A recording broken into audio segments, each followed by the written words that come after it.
Hi, this is Yabin. Today I'm going to talk about mental health disorders in children and its relevant educational policies and approaches in current Australia. And I will also provide a new approach to effectively deal with this problem. First, let's look at the definition. The World Health Organization defines mental health as a state of emotional and social well-being. Current situation in Australia is that first, 1 in 5 Australian children aged from 4 to 17 have significant mental health problems. Second, teenager girls particularly have high levels of distress. Third, many of those with mental health problems had problems in other areas and were at increased risk for suicidal behavior. Possible reasons leading to this problem are as follows. First, children with one parent or lower income family have a higher proportion of mental health problems due to the lack of sufficient care or material.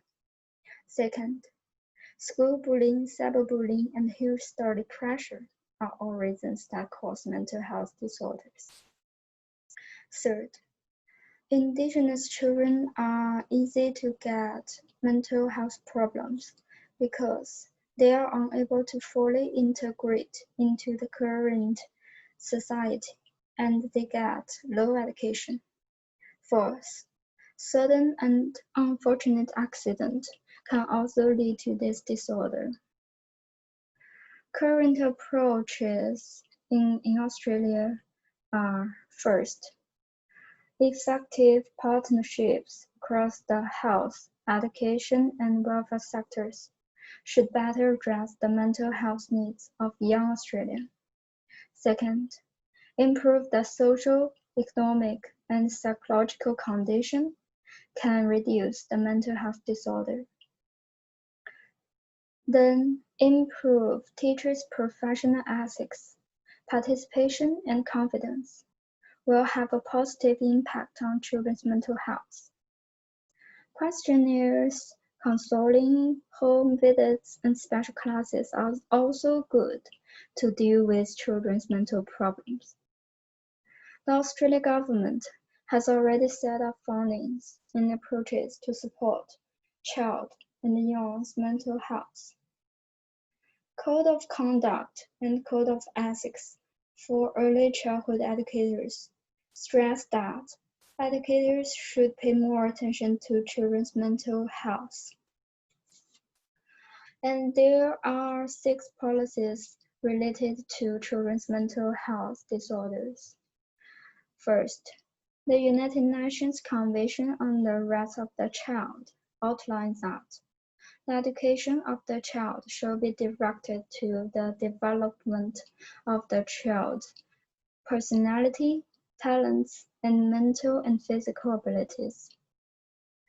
The Early Learning Years Framework for Australia said that children have a strong sense of well-being, and there are several related outcomes, such as children become strong in their social and emotional well-being.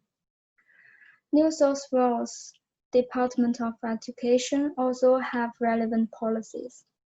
For example, the Bullying of Students, Prevention and Response Policy, and Student Welfare Policy. Kids Matter Early Childhood Institution also have related policies on children's mental health, with 3 outcomes and 4 components. The National Action Plan for the Health of Children and Young People provides a roadmap to improve the health and well-being of all Australian children and young people. The Minister for Health announced the development of a national children's mental health and well-being strategy, and this will provide a framework for preventing mental illness and reduce its impact on children, family, and the community. Although there are many policies on mental health problems among children, the prevalence of mental disorders among children continues to increase and tends to be younger. There are some reasons. First, schools, teachers, and parents pay more attention to their children's academic performance. Most teachers may not have received professional training, and children with mental health problems tend to be sensitive, so that the educator have no way to judge without harming him.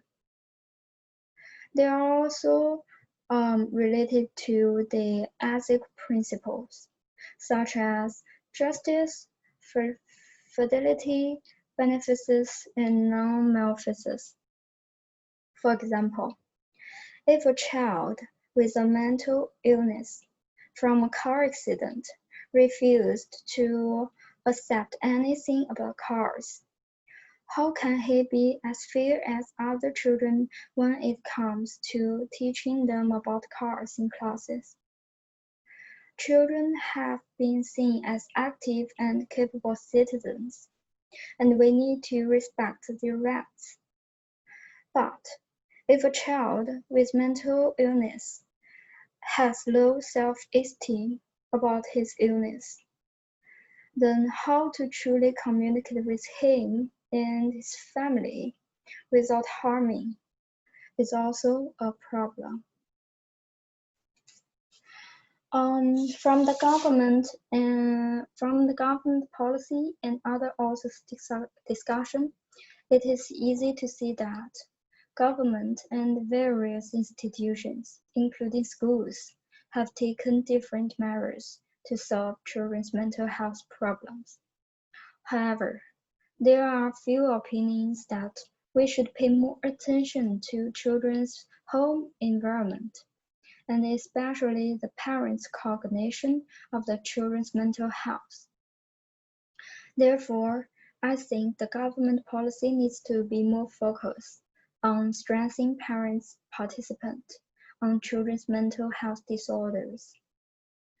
For example, we can make it mandatory for parents to attend regular child mental health training sessions every year, like what's cited in Early Learning Years Framework for Australia. Children's earliest development and learning takes place through these relationships, particularly within families, who are children's first and most influential educators. Therefore, only parents with more professional cognition can have a positive effect on children's mental health from an early age. In other words, this can make their children have more competent and autonomous citizenship characters. That's all what I want to say. Thank you for your listening.